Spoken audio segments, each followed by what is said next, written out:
Welcome back to Everything We Know. A new poll just came out today from NPR and PBS News Hour. It was conducted Friday and Saturday of last week, right after the Supreme Court decision came down on the Dobbs v. Jackson case. We have an entire podcast episode on that, so make sure to check that out. Link will be in the description below. But for now, let's dive into some key points from this new NPR poll. It was conducted among 941 adults in the US, again, over a 2-day period, sponsored by NPR and PBS News Hour.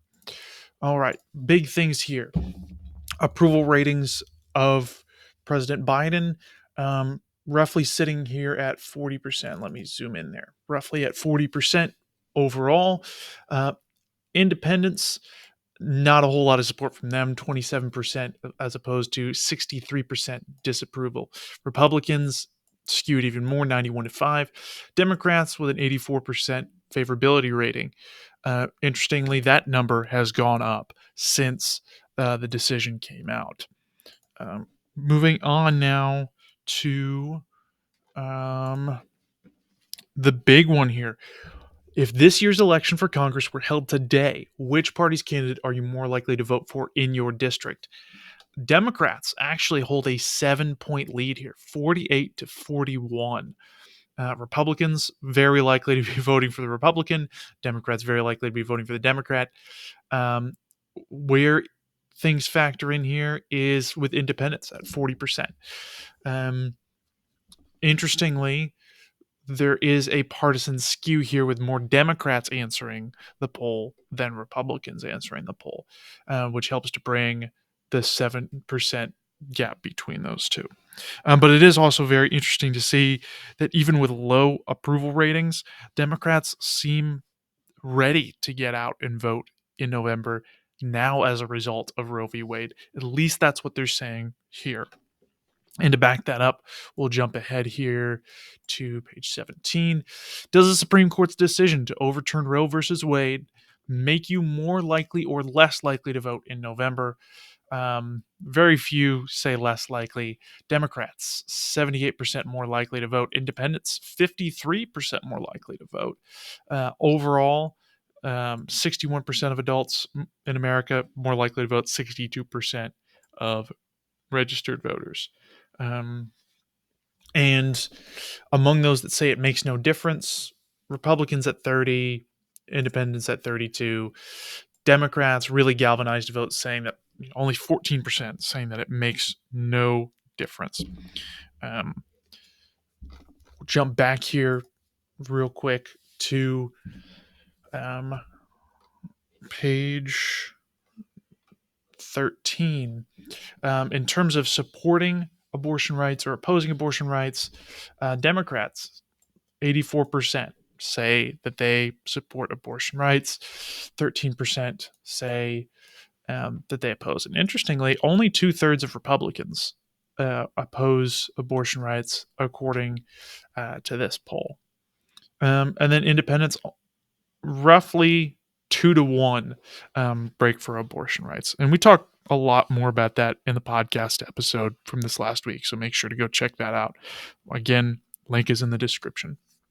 But what this means is if voters are galvanized to come out and vote as a result of Roe v. Wade, they're more likely to be breaking for the pro-choice candidate, which is more likely to be associated with the Democratic Party, which could be explaining why there's now a 7-point shift in favor of the Democrats, rather than a bunch of these other polls that we've seen over the last several months where Republicans have held leads on the generic congressional ballot. Finally, the last thing to get into here is the confidence in the Supreme Court. Now, when we look at confidence in the Supreme Court, nationally, adults are at 39%. Confidence in the Supreme Court, 58%. Not very much confidence or no confidence at all. And a lot of this has to do with a reasonably conservative court siding in favor of a lot of conservative advocacy. There was a gun rights case that came out on Thursday. There was the abortion rights case that came out on Friday. And even today, here on Monday, June 27th, a case came down about school prayer. All of those went traditionally conservative, um, which of course is going to lead to Democrats in particular not having much confidence in the Supreme Court or confidence that the court is going to uphold their ideology. Republicans, pretty skewed in the opposite direction. Interestingly, you still have about a quarter of Republicans who don't have very much confidence in the Supreme Court. And independents, that's the kicker here. 60% say that they do not have very much confidence at all in the Supreme Court. 37% saying that they have confidence in the Supreme Court. And historically, when they've asked this question, it's been around 60% until last month. It took about 3 years between asking this question to the American people, and it dropped about 20% in those 3 years in terms of the confidence. So clearly, voters around the country are upset about these recent decisions by the U.S. Supreme Court. It's galvanizing them to come out and vote, and they're most likely to vote for the Democratic Party come November.